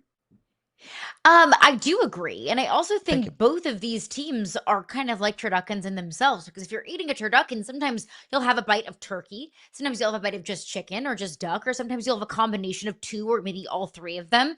That's it. And you don't really know what you're going to get when you have each bite of a turducken. Exactly like the Packers and the Lions. You have no idea what you are going to get. Either the Lions look dominant or they go to OT with the crummy, crappy New York Giants that don't have a starting running back, a starting quarterback, or a head coach. How about turducken or suck it on the next Kansas City Thanksgiving game? Chiefs at Cowboys, 4:30 Eastern, CBS. Turducken or suckin'? Oh, I mean, my expectations for this game have been like a roller coaster all season. The beginning of the season, it was going to be the game of the century of the week. And then throughout the middle of the season, I was like, these two teams kind of aren't that good. Like, it's not that interesting. But now all of a sudden it's good again. After last week, after the Chiefs mounted a massive comeback against the Colts, after the Cowboys mounted a massive comeback down 21-0 to the Philadelphia Eagles, last week proved to me, and I think to all of us, why this game is going to be tasty, delicious turducken. Are the Cowboys a playoff team? I don't know. We'll find out. All right, here's the thing. You're right. It's a turducken. It is a But turducken. here's the thing. It's a Is that turducken Joe because it's super. I think it's Joe Buck. It's super, super, super hyped. Oh, it is John Madden. They're saying it is John Madden. I couldn't tell. Like it's faint in my ear. I couldn't tell. It is a It is John turducken. Madden. Thank you so much, John Madden. Coach. Look, Thanks, John. it's a turducken because it's hyped and everybody wants to try it, and it's probably going to suck. Like this game at the end, we're hyped on the Chiefs. We're hyped on the Cowboys. I'm still not sure what either of these teams are moving forward. Like, I'm not sure this is going to be a really pretty football game. It could be kind of ugly. It's one of those things where you got to eat it. Like, everybody's talking about, turducken. Got to go check it out. Like, this is basically like mashed potatoes at every Thanksgiving party. Like, they tell you they're going to be great, and they're probably going to be subpar, right? They're probably not going to be great. You're going to eat it. It's going to be a little dry. You're going to be like, well, I ate it. All right, I watched it. That's what we're going to be. I don't think it's going to turn out to be a great visual game. I just think it's going to be an interesting game. It's more sizzle than steak, and as a result, it's definitely turducken. What about this one? What about I love sizzle. Oh, okay, that's fair. Roos Chris, I'll throw it through. Bengals at Ravens, Thursday night Thanksgiving. Turducken or suckin'? Yeah, this is gonna suck. We suck again. Oh no, we suck again. Live look into Baton Rouge, Louisiana there. Yeah, this game's kind of gonna suck. These are two teams that kind of suck. I mean, like Joe Burrow coming back adds some intrigue into it all, but he hasn't played in over 2 months. The Ravens kind of stink. The Bengals really stink. This is sucking. This one's a turducken because a the first turducken. couple of bites are interesting. You're like, okay, yeah, I could see this, but then it leaves a funky aftertaste in your mouth, and you're like, I don't know if that's turkey, duck, or chicken. I don't know what it is, but it's a funky aftertaste. bird. Like, this game starts out juicy. You're like, oh, the return of Joe Burrow, the Ravens with their backs against the wall, and by the end of it, you're like, oh, did I have to eat that? Like, now I'm not sure if I'm sick. I'm not sure if I feel good. I'm not sure if I got food poisoning. I'm not sure what that funk is in the back of my tongue. I just know it's turducken. This game's turducken because of that. All right, what about the Black Friday game? By the way, my annual appeal that Black Friday game should always be in Vegas at Allegiant Stadium because it's an all-black stadium and all-black jerseys. But fine, they didn't listen to me. NFL Black Friday game is Bears at Eagles, Friday, 3 p.m. Eastern on Prime Video. Turducken or suckin'? This game's turducken. This game is turducken. Yes, it is. Thank you, John. He knows. It's far more turducken than I ever would have initially anticipated going into the season. But I want to know, are the Bears real? Or is everything that they've done beating up on bad teams just a fugazi? This is their opportunity to prove it to me and to prove it to the entire football world. And can you imagine if the Bears win this game, how the city of Philadelphia will literally spontaneously combust if the Eagles lose 2 games in a row, one to the Chiefs and now one to the Bears. So this game is a turducken just because of the potential for a spicy, crazy, wild result. I love your optimism. This game is a Thank you. suckin'. We suck again. Yeah, this game Oh, is no. a suckin' for so many reasons. No, like number one, it's on Prime Video, which, you know, unless they want to give us ad sponsorship here, I'll take all this back. Let's be clear, you're stuck. You're stuck on Prime Video. You can't just flip through. You're stuck on Amazon Prime. And you're going to be stuck on this game with a broken offense against a team that's lucky and not good, trying to figure out where we fall on any of it, what's real and what's not real, while you just labor through drive after drive after drive. Philly's defense against Chicago's offense is interesting to me. It's going to be really good, but, you know, like a movie where you get the best part of the plot in the first 5 minutes, we'll get some answers to that. And after that, we're just going to be looking for continuity where there is none. I'm going to be bored out of my mind in the second half of this thing, and I won't be able to turn away because I can't flip the channels during Prime. I'm going to have to second screen this thing. Oh, give it to me again. It's a suckin'. We suck again. Yeah. Oh, no, we suck again. All right, We let's suck get a again. Nicky never gets tired. Never gets old. Let's get some college football action in here. Texas A&M, Texas, Friday, ESPN, 7:30 p.m. Eastern. Turducken or sucking? Oh, no. We suck again. This game We is suck again. Thank you. This game's a suck-in. The rivalry's not. I love this rivalry. If you didn't know, Texas A&M's fight song is literally about how much they hate Texas. The entire thing is about sawing off the Longhorns. I love this rivalry. I'm so glad we get this rivalry every single year now that Texas is in the SEC. But this game itself is going to suck because Texas A&M is going to absolutely, positively dominate Texas. Texas is not a very good football team. Yes, Arch Manning looks better now than he looked at the beginning of the season, but there's nothing about this Texas team that screams contender, playoff team, really good elite team. There's nothing elite about this Texas team. There is so much elite about this A&M team. I think A&M is going to absolutely positively roll. Texas, clip it off and play it in the locker room before the game. Please, by all means, prove me wrong. But Texas A&M looks like one of the most complete teams in the country. Texas is flawed. Oh, look, that's what makes this game a turducken. It is a turducken. Because, look, anytime I can get total chaos, like I want Kermit the Frog running around with his arms flailing in the air, that's going to be Texas fans 3 drives into this game. Like, look, you're right. Yeah. Texas is not nearly in the same plane as where Texas A&M is, and I think this is a 3-touchdown blowout win for Texas A&M. I think Texas A&M is going to take Texas back behind the woodshed and make them apologize for calling that Texas football. This is going to be an absolute ass whooping, okay? But that's what I love. I love just the chaos of watching one side of a rivalry melt down. I love the chaos of watching everybody try and trip over themselves to figure out why, Archie's getting better and it's just going to be fine. I love the chaos of what we're going to be talking about for Sark afterwards, because this season for Texas has been a wild disappointment, and it's okay to admit that. It's okay to admit that you were going to be, at least in the eyes of many, one of the best teams in the country, and now you're going to be watching the playoffs on TV just like we are. It's okay to admit, Sark, that's a disappointment, but you can't admit that if you can sit here and toe the line and say, oh, it's just one or two things that could have gone our way. Seasons are unpredictable. Nope. After this absolute just thumping that they're going to take, this is going to be like the kid that runs their mouth too much at the adult table, at the Thanksgiving table, and finally gets that butt whooping. That's what's going to happen to Texas. That's why it's a turducken, though, because I want every ounce of the chaos. What about the game? Michigan at Ohio State. What do we got? This game's sucking. And look, We let suck me again. just state, that's what Michigan's saying. Let me just state for the record, that's exactly what I said last year. I said that this game was going to kind of stink. I said Ohio State was going to roll. It was at the shoe. Michigan was a worse team last year than they are this year. Like, I said that this game was going to be boring and it was going to be over by halftime and I was going to click it off. Clearly, I was wrong because Michigan won. Have I learned my lesson? Nope. No, I haven't, because I'm just going to go back into the well and say the exact same thing.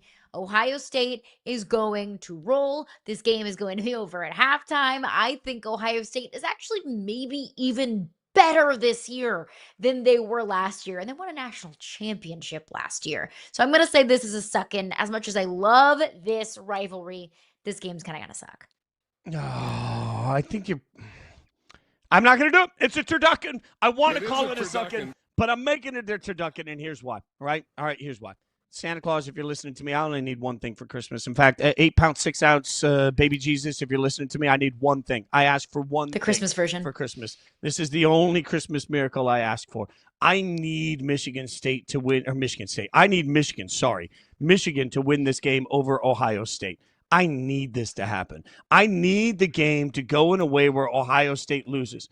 And then I need Ohio State to go on a run and win a national championship, because I, as a lover of chaos, need to watch every Ohio State fan try and figure out how in their brains they can grapple with the fact that their team has lost to Michigan in 2 straight years, that they've won 2 straight national championships. I need college football old heads to sit there that scream at me about how important rivalries are, to accept the fact that rivalries don't raise banners, championships do.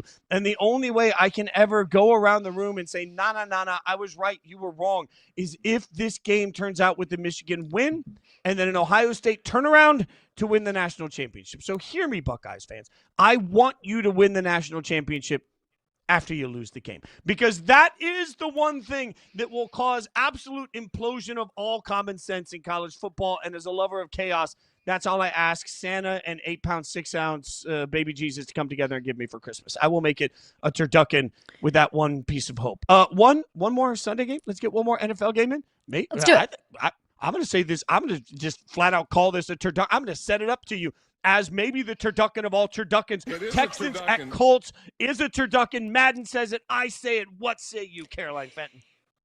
Not the most turducken of all turduckens, not the turduckenest of them all. I'm not going to go that far, but I am with you. It is, in fact, a turducken. It is a Don't look turducken. now.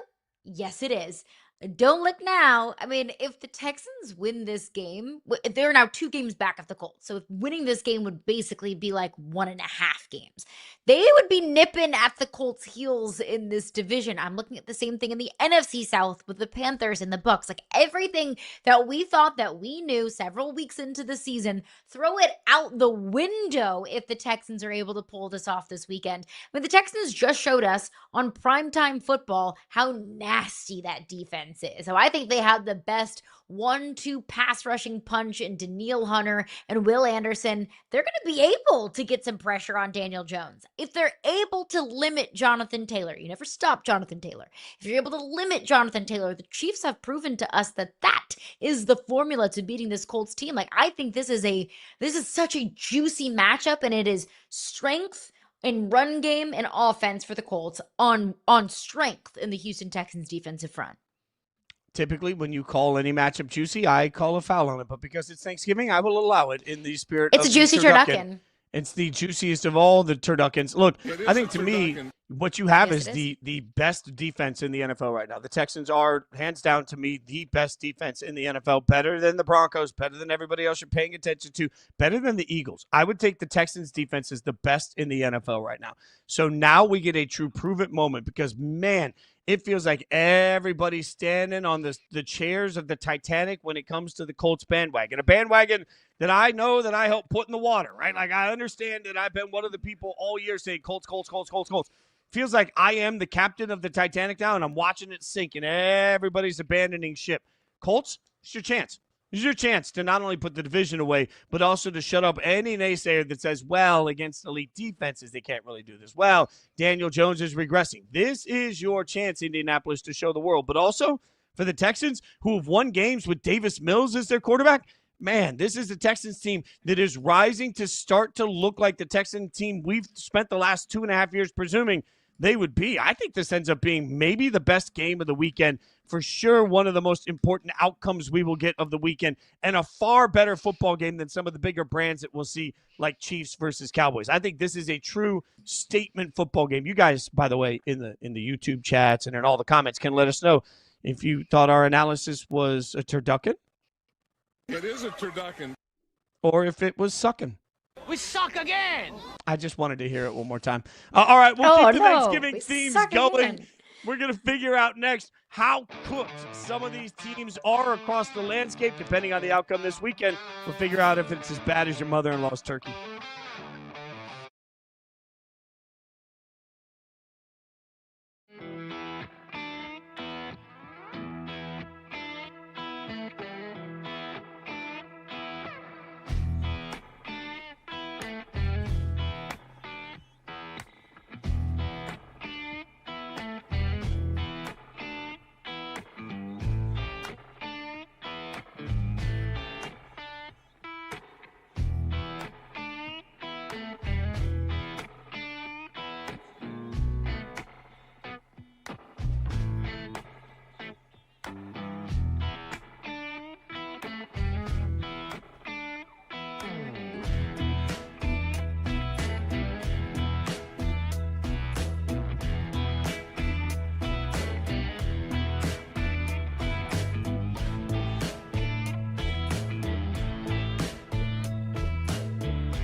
Just how cooked are they? Look, Thanksgiving Day food might be trash, but these Thanksgiving Day segments are not, all right? And miss me with your comments that I just haven't had good Thanksgiving food. It's a lie. I haven't. It all sucks. It all sucks. So we're going to figure out. It's all mushy.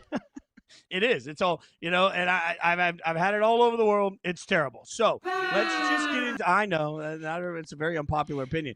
So here's what we're going to do. We're going to take a look at 3 huge matchups in college football, and we're going to figure out just how cooked teams will be if they lose the matchup. So how cooked will they be? And we will start with the game that has all sorts of eyeballs for every reason other than the actual game.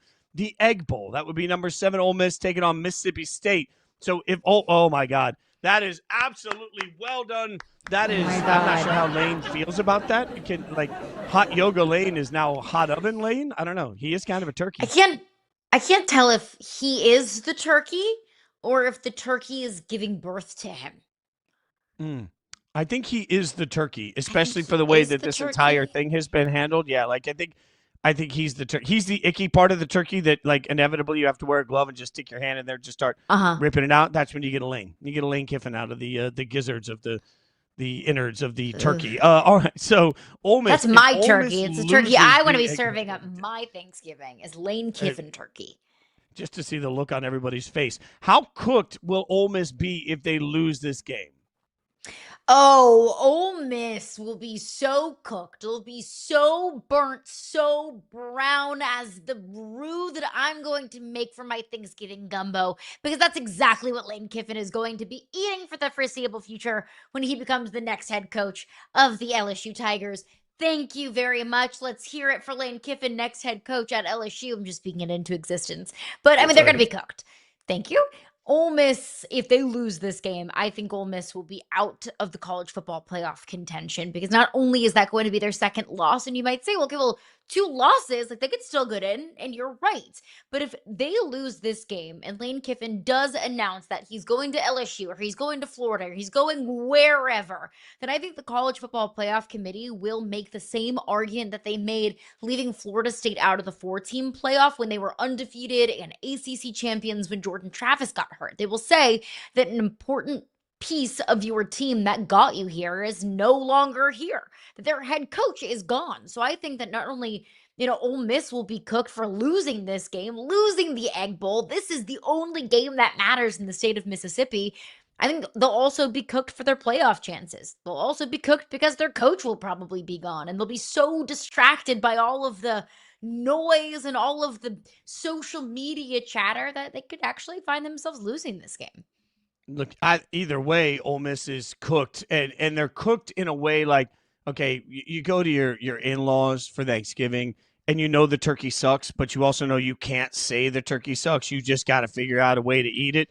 That's how everybody around Ole Miss is going to be now for the rest of the season. If they lose this game, to your point, I think they will miss the college football playoff. Although the college football playoff chair committee did say last night that, they haven't seen this situation yet, so they don't know what the team looks like with an interim head coach. So he couldn't answer questions of how it would be impacted. Let's just acknowledge that if you believe Lane Kiffin is worth $90 million because of what he brings to a game, to a team, not just in roster construction, but to a team on game day, then you have to wonder how you replace $90 million with the head coach, even as with an interim. So to me, if Ole Miss wins this game, they're likely still going to head into the playoffs without their coach. If they lose this game, they're likely going to miss the playoffs. Either way, Ole Miss, and what has been an absolutely incredible season, is cooked to me. So it's like your mother-in-law's turkey that you can't admit is cooked. You just got to go through eating it and then see how it plays out on the other side. Now, what about Lane, though? If they lose this game, is there any cook to Lane at all, or is he just absolutely cooked free?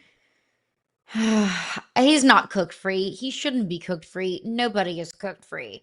To me, it'll be same old Lane Kiffin that loses a dumb game that he has no business losing. They did it last year. Ole Miss had legitimate college football playoff expectations, and they lost at home to Kentucky. Kentucky was and still is terrible. Lane Kiffin is, good for a dumb loss like that every single year.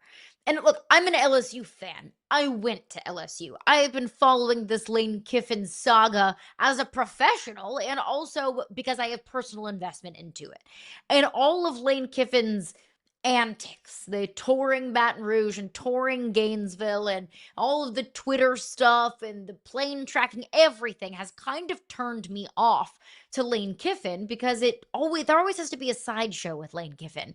I think this would turn people off even more, losing yet again another game that he has no business losing to against a Mississippi State team that's better than their record indicates, but still not a team that should be beating the amount of talent that Ole Miss has on their roster. Unfortunately for all of us, he's golden brown because he's rich. He's just going to do hot yoga somewhere else. No matter the outcome, he's still going to be Lane Kiffin. What about this game? Georgia, number 4, at number 23, Georgia Tech. If Georgia loses to Georgia Tech, how cooked are they? I don't think they're cooked. Like, I don't think they would really be cooked at all. Keep in mind, this is an out-of-conference loss, so this doesn't do anything to Georgia's chances of getting to Atlanta in the SEC championship game. So they can afford to lose this game. They'll still go to Atlanta and, could still get in with a top 4 bid if they win that game. I still think a 10-2 Georgia team with losses to another Alabama team that's going to be in the college football playoff and a Georgia Tech team that has a path to the playoff, like they're still in. Maybe they don't get the better path. Maybe they have to go on the road in the playoffs instead of getting a bye in the first round, but they're still in the playoffs. So I don't think Georgia's really cooked at all, other than just not having the bragging rights of winning this game. Yeah, that's exactly right. Like, Georgia is a turkey that did the least. You took it out of the package, you didn't season it, you threw it in the oven, and a few hours later you're like, I think it's done, eat it, right? Like, you're going to smother it in gravy, which will make everybody feel better because really the turkey is not worth eating at all. That's what this loss is. If they lose, that's fine. It'll be smothered with gravy. Gravy is the rest of the schedule, the SEC championship game, and the college football playoff. No consequence. I mean, Georgia Tech, it's a terrible ACC, and they lose this game. Where are they in the slide of cooked to you?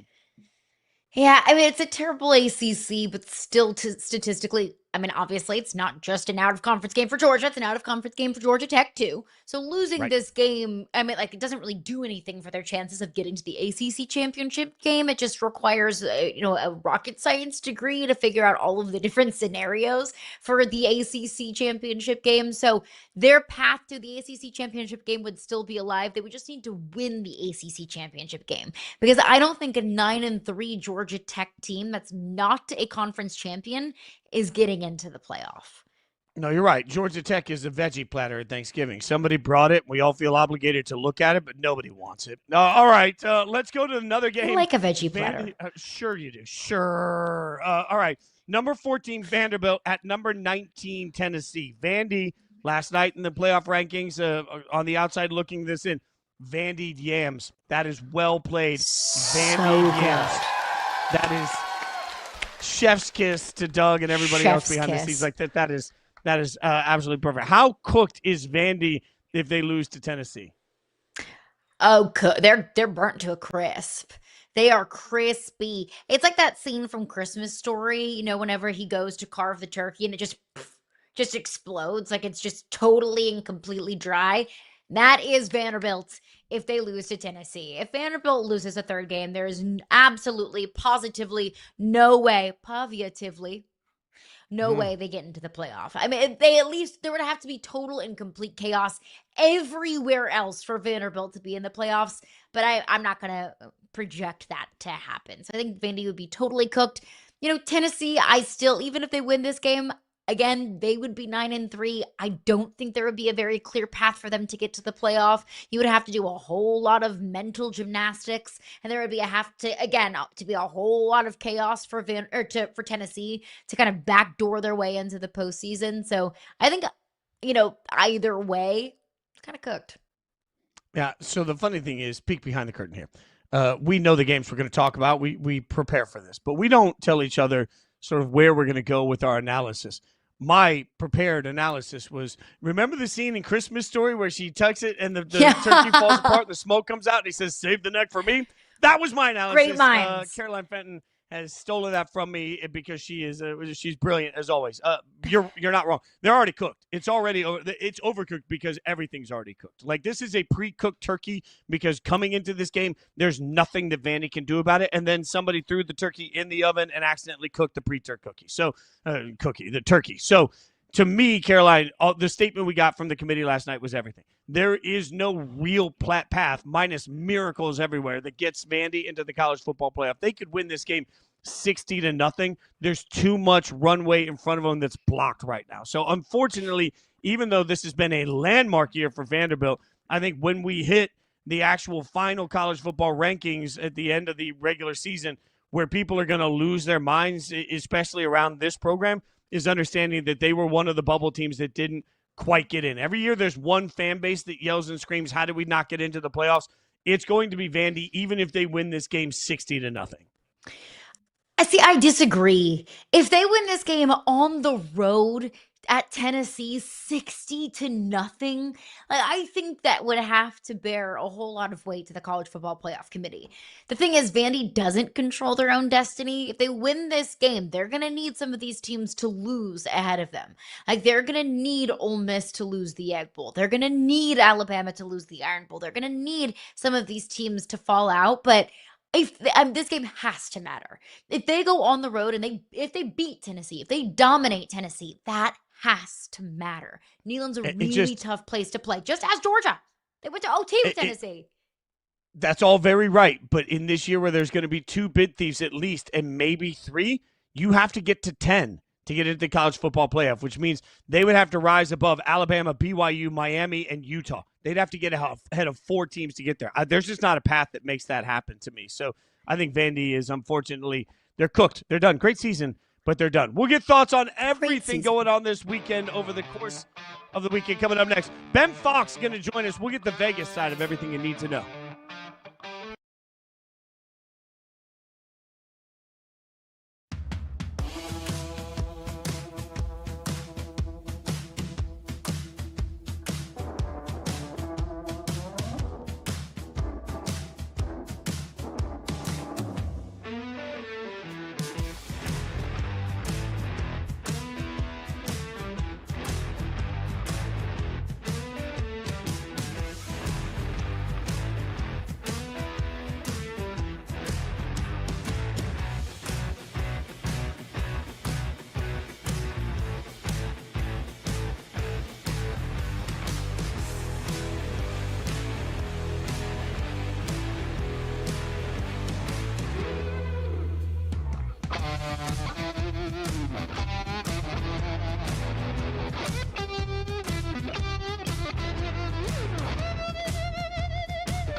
Welcome back to Yahoo Sports Daily. Caroline Fenton, Jason Fitz.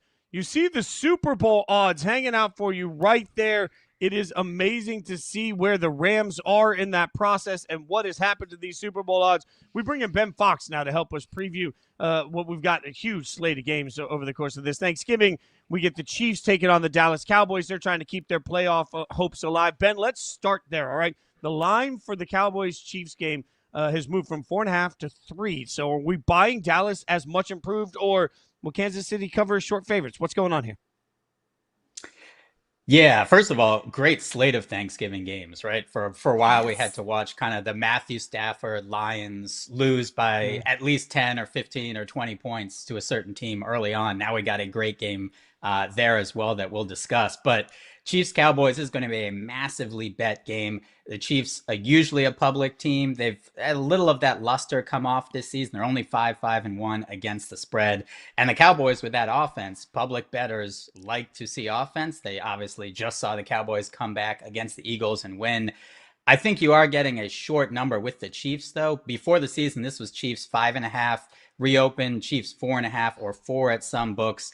There was sharp action at 4 to move it down there to 3.5, and now even down to 3 at most books. So you're still getting Chiefs on the road only with field goal. I think that considering how important a game this is for the Chiefs, that is a cheap number. And the Cowboys defense is important to remember.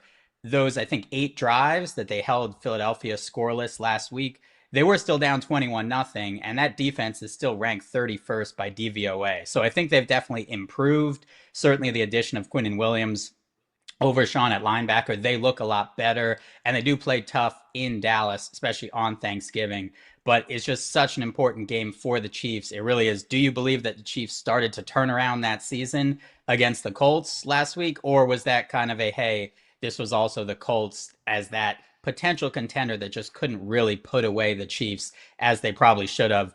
I think one stat to know as well, the Chiefs 5th in DVOA, the Cowboys still 18th. So big gap between these two teams.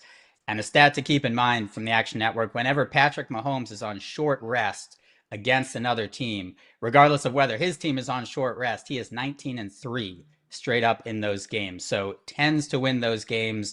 Obviously a different Chiefs team this year, but it does set up to be just a little bit of a short number there on the road against the Cowboys. So I would definitely lean Chiefs there, but it should be a great game either way. Yeah, it's going to be a narrative maker, whatever the results of this game is, Yes. as is Packers Lions, another massive game in the NFC North divisional standings. Lions 2.5 point favorites at home. But with either outcome of this game, how will that affect betting odds for the division? Yeah, this is an even more massive game than the Chiefs and the Cowboys. I think the big thing to keep in mind, first of all, just in this game, the public is all over the Lions. It's rare that you get the Lions at home with less than a field goal. And right now, we're still early, but we're seeing 80+% of the bets and money at multiple sports books on the Lions. So public very much on the Lions, and something to consider on Thanksgiving as well is since 2005, there have been 8 teams that have gotten at least 75% of the bets on them to cover. Right now, the Lions at 80%. Those teams were 8-0 straight up and against the spread. So generally, when the public bets on that team and they're getting a ton of the tickets, they do cover. These teams both very close. Lions 4th in DVOA, Packers 6th. And the Lions have had that same split on Thanksgiving, as we discussed before with Matthew Stafford. Since 2004, they've played as an underdog 15 times. They've lost all of those games. As a favorite, which they should be in this game, they're 5-1 straight up. But that one loss was a couple years ago to the Packers as an 8.5 point favorite. And that kind of jump started, if you remember, Jordan Love and the Packers that season on their run. So in terms of this game and the playoffs, I think this is why we're also seeing so much public money towards the Lions, is just they almost lost the Giants last week, which really could have torpedoed not only their division hopes, but potential playoff hopes. This is just a game that they need. They're behind the Packers. They lost to the Packers in week 1. And there's that weird disconnect because the Packers have that tie. So even if Detroit really needs to win this game, but even if they can't be tied at the end of the season unless Detroit has a tie. So it's a weird mix there. Ultimately, you haven't seen the Lions play very well the last couple of games. Jared Goff has, in his last 5, a QBR over 45 and only one of them. So he hasn't played that well. I think this is still more important for the Lions because of that week 1. And they should be favored in all their remaining games except at the Rams. So both tough schedules. The Packers have the toughest strength of schedule remaining. The Lions are 4th and the Bears are 3rd. So difficult schedules for everyone. I just still think the Lions are a better team. And so I expect them to win this game. But it's a really important game for both teams. I would like to take a small victory lap and remind everybody next time you start yelling about how much you hate ties and how coaches should never play for ties. Ties are wildly significant as the season plays on, and a tie, shocking update, better than a loss. I just want to take my quick victory lap. You didn't mention the Bears much there. The Bears are in first place, but not according to the odds. So what do we make of the Bears when it comes to the NFC North odds? Yeah, and the Bears are a fascinating team. I don't think we have enough time for the rant I'll probably have on inside coverage later on the Bears, partially because of them beating the Vikings in the way that they did. But the Bears right now about plus 300 at BetMGM. Packers favored plus 130. The Lions at plus 150. And the Bears, I think, is that big disconnect between the record that we've seen and then kind of what maybe the eye test would tell you and some of the advanced stats, right? So they're similar a bit. kind of like the Patriots into the Vikings a couple years ago when I believe they went 13-3 and they were, 26th, 27th by DVOA. Right now the Bears are 22nd by DVOA, even though they're 8-3 and they're only minus 160 at BetMGM to make the playoffs. And part of that reason is just the schedule. Obviously, this week, they're a touchdown underdog at the Eagles. That's a tough game. They still have at the Packers, Browns, which is a tough game, Packers again, at the 49ers, which very much could be for a playoff spot and a wild card spot, and then the Lions again. So there's a world in which they only win one of those games, potentially, if you say the Browns. But this is, I think, where we'll really get a sense of, hey, what is this Bears team actually made of? And just, they've won 8 of 9 games. To give, I guess, a preview of that rant, these are the quarterbacks they've faced. Dak Prescott, by far the best. Geno Smith, Jaden Daniels, Spencer Rattler, Joe Flacco, Jackson Dart, my guy, J.J. McCarthy, and Mason Rudolph. And not only they have won those games, but most of those have also been late fourth quarter comebacks, winning by 1 point, 2 points, 4 points. So they haven't been winning these games by margin or as much as you'd expect from kind of a dominant team. And that's also shown kind of in their point differential as well. So they're going to have a huge game against the Eagles. This will be a real referendum. Hey, if they look good, maybe even what you'd call a good loss against the Eagles, I think we'll learn a lot about the Bears on Friday. Is he your guy, Ben? Is JJ McCarthy your guy? Oh man, no. We don't have enough time for that. We're trying to keep it positive and upbeat before Thanksgiving. Yeah. Of course. Yeah. Okay. Well, let's keep it positive and upbeat because not only do we have Thanksgiving tomorrow, we have Black Friday games in just a couple of days as well. We were just talking about the Bears. They'll play the Eagles on Black Friday. The Eagles blow a 21-point lead last week. Did they get a bounce back over the Bears? What are the sports books telling us in that game? Yeah, I think this is, again, a little surprising, right? Based off of just, if you just look at the records, that the Eagles are a 7-point home favorite, right? I think you'd expect it to be somewhere in between a field goal and a touchdown, not necessarily a full touchdown. And that's really just, again, those power ratings that we see. The Eagles do take a little bit of a hit, right, from losing last week, but they were still up 21-0. And I think that speaks a bit to some of the frustrations that obviously fans and bettors have had with the Eagles. While they have been pretty good against the spread, they've really done just enough generally to win these games. And I think we saw that a bit up 21-0. They weren't still having their foot on the gas pedal, really just trying to put the game away. Maybe Jalen Hurts can come out in the fourth quarter. The offense just tends to be really hits a wall and they go kind of, I think they lead the league in 3 and outs. So they have that explosive offense at times when Saquon Barkley can get going. Jalen Hurts is running, throwing the ball well. And then at times the offense kind of goes nowhere. And there was a lot of fluky things that happened in that game too. Obviously, Saquon fumbling, the punt return fumble that they had as well. So I think still looking at just the Eagles as a much stronger team. And you would expect if they are the Super Bowl contender, they should win this game, and they should win this game really going away and covering. Just, we haven't necessarily seen it this season yet, but the Eagles on paper are a much better team than the Bears. So I think it'll be interesting to see what plays out on Friday because they should cover this game and they should cover it easily. All right. What about the AFC South before we get you out of here for Thanksgiving? The Colts seem to be slipping a little bit in that division. Jacksonville, Houston right on their heels. What odds do you like to play there?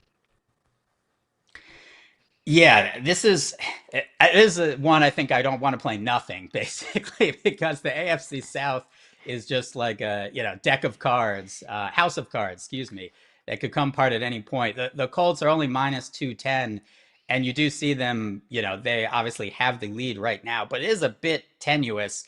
And their schedule, in a weird, they're 8-3, but they haven't played the 2 teams behind them yet at all, right? So they play the Texans this week. They play them twice in their remaining games, and they play the Jaguars in their remaining games. So while they have a 1-game lead right now over the Jaguars and 2 over the Texans, obviously they play the Texans this week. The Jaguars aren't very impressive, having watched several of their games and bet on them a couple times. They're a heart attack waiting to happen against bad teams, so I don't think they're as much of a threat. At the same time, you look at you look at their schedule there, they have the Titans twice and the Jets. So if they win the games they're supposed to win, they're going to get to at least 10 wins. And I think they have a good chance to make the playoffs. I'm not sure about winning the division. I still think the Colts are the team that'll win this division. I don't really like them at minus 210 just based off the fact of what we've seen the last couple of games from Daniel Jones. I think if you want that long shot, you believe in the Texans, that's probably the way to go, just because we've seen of all the units, I think the Colts offense, which was the top offense in the league, you might have considered that the best one. Right now, the Texans defense is the best unit in that division. And if you have that defense and CJ Stroud coming back, even though they're behind and have a tough schedule, I think that they can still potentially catch them. Obviously, they have to beat the Colts this week on Sunday. You guys can watch them on Inside Coverage. You can read them all across Yahoo Sports. You see them everywhere.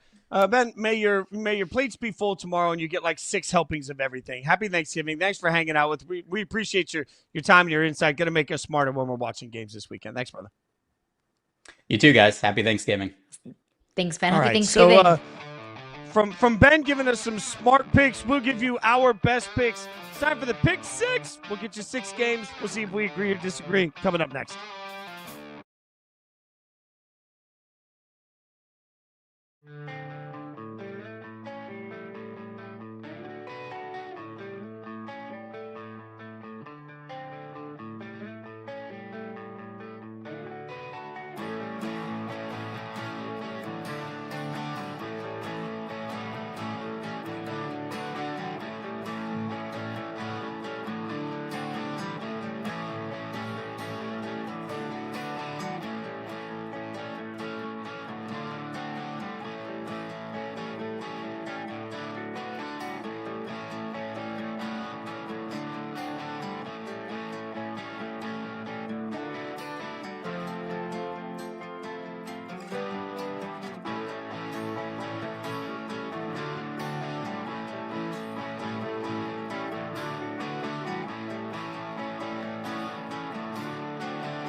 Welcome back to Yahoo Sports Daily. She's Caroline Fenton. I'm Jason Fitz. Usually on Fridays we get you a slate of games to pick, but it's a holiday weekend, and everybody on this show works their tails off. We're really happy that everybody behind the scenes, and we get Friday off. So instead, we are going to today get you our pick 6. We got 6 games going out there. Oh, look at that leaderboard. Ooh, what do we got there?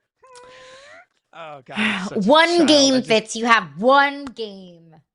Yeah, well, I should point out, on FFL, Fantasy Football Live, which you can watch on Sundays, I have been on a little bit of a heater there, and I'm even less mature. All right, so we're going to go through these 6 games. We're going to get you our picks. We're going to figure out who's right, who's wrong, and then endlessly, relentlessly trash talk each other. Packers at Lions. Caroline Fenton, you get the floor first. Who you got? So when I was asked to pick this game, I did a full-on kombucha girl meme. I was like, no, yeah, no. I went through all the phases of, grief and acceptance and all of those things.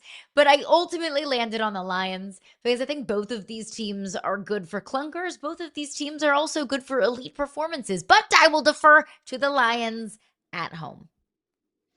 Yeah, so I love your analogy there, but I'm going to be real simple here. Hey, Jordan Love, I don't trust you. I have trust issues with Jordan Love. One day it looks great, one day it doesn't. A couple of weeks ago it was, is LaFleur on the hot seat? Like, we are we wildly try to make the Packers an elite team when I think maybe the Packers are like store-bought pumpkin pie. They're just kind of mid. Like, you eat it because you got nothing else at the table. You're like, well, nobody brought dessert, and this is all we have is this trashy pumpkin pie, so we'll take that. That's where I am. Like, look, they're not bad enough that you don't put them on the plate, but they're not good enough that you look forward to eating them. So the Packers, man, the Lions, yes, they've also been wildly inconsistent. But here's the thing. When they're on, they are perfect. When they are on, they are the thing that you want. When they are on, they're all you want on your plate. I will take that level of upside over that, over just the mid that is the Packers. Yes?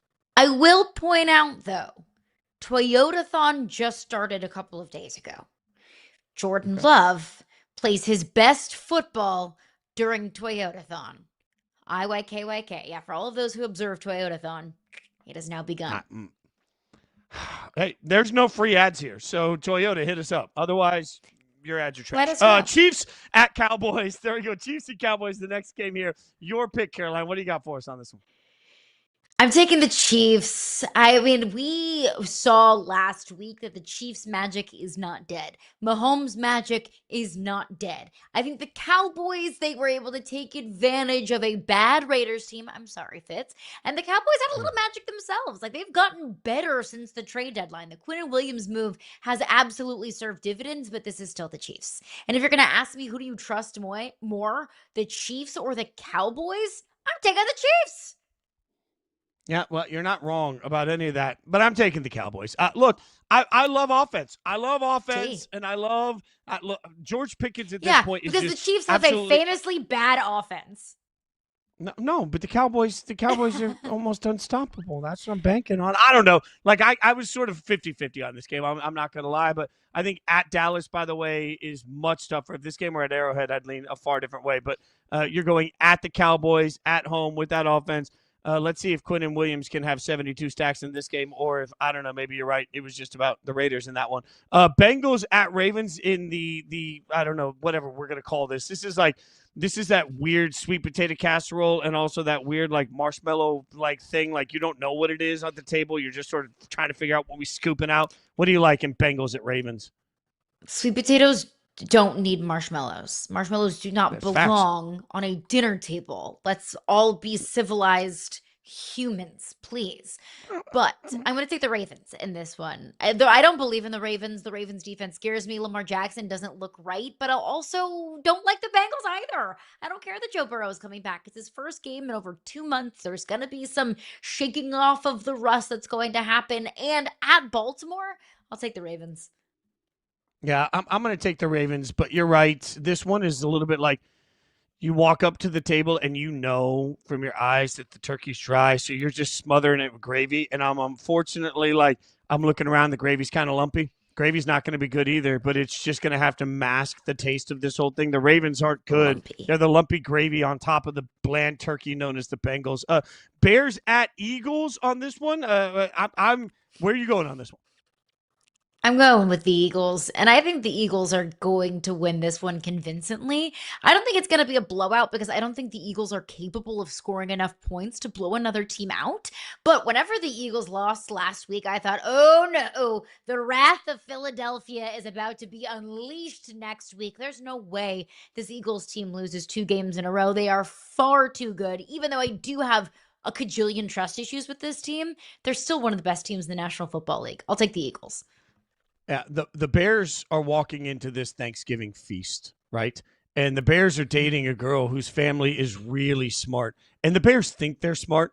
The Bears think that they can handle it. The Bears walk into this with a little swaggy confidence. They're like, we're good. They sit up at the grown-up table. They sit down. They're ready for it. And then all of a sudden, the girl's dad that they're dating just starts breaking down philosophers from like the 1800s that the Bears have never heard of. And they realize suddenly, I'm out of my league. I'm out of my league, and I got to find a way to fake my way through it. The Bears have faked their way through a lot of wins. It's good. It's fine, but the Eagles win this football game. The Bears leave Thanksgiving, and they say, I don't want to do that anymore. I don't like your family. Georgia at Georgia. Speaking of teams that don't like each other, Georgia at Georgia Tech. This is like mommy and daddy fighting. What do you got in this one? This is not like mommy and daddy fighting. This is like, your older brother who's a 300-pound five-star defensive line recruit taking on a newborn child. No disrespect to Georgia Tech. I love Brent Key. I love what he's built there. But we're talking about Georgia. Georgia. I understand that this game went to 4 overtimes last season. It was a crazy good game, and anything can happen on rivalry weekend. I just cannot and will not bet against Kirby Smart. Every time I do, I look like a nincompoop, and I'm not doing it, especially not against Georgia Tech. I will take Georgia, and I will take them to roll some fancy razzle-dazzle points for the college football playoff resume. Why not? Yeah, there's very little about this that even seems like it's a game. Like, look, if Georgia and Georgia Tech want to play each other every year because it makes them feel great, fine. But, like, the rest of us can just acknowledge what it is. It's just an annual ass whooping. 4 overtimes last year felt like it was the aberration. It was not the norm. Georgia rolls in this game. And, it is. This is – you're right. This is like the cousin that you don't really like at Thanksgiving just coming in, and he's still bigger than you are, and he's still stronger than you are, and Georgia Tech's been in the gym all year, and he still shows up, and then you try to play football in the lawn. You got tackled on the first play, and you realize you're out of your league. Texas A&M at Texas in this one. I think we both are leaning the same way on this one. A&M's going to murder him, right? Like, where are you on it? A&M's gonna murder them. And you know what? Good for Texas A&M. Texas A&M has been the little brother in this rivalry. Texas A&M didn't want to be in the Big 12 with Texas, so they branched out to the SEC, and then they were in the big bad SEC, and then Texas overtook them, and they were in the SEC championship game in their first year in the conference. A&M hasn't even been to Atlanta ever in program history. That there's been so much just bad for A&M against Texas, but not this year. Nuh-uh. This is A&M's opportunity. I think the Aggies win this one, and they cover the 2.5-point spread in Austin. Oh, I mean, this again, I said it earlier. I think this is a 3-touchdown win. This is just an absolute reminder of who belongs at the table and who does not belong at the table. So I think Texas A&M wins. Texas A&M rolls on this one, and they roll handily. Look, I said it earlier. I'll say it again. Friday, we don't have a show. We'll be back on Monday. But this is the first day that we haven't had a show since we launched this show at the beginning of August. So I want to take just a second and say on behalf of everybody that works on this show, we're so thankful that you guys choose to support it every single day. Have a safe and wonderful holiday. Enjoy your family. Enjoy your holiday however you love it. Come back. See us Monday. We appreciate you watching.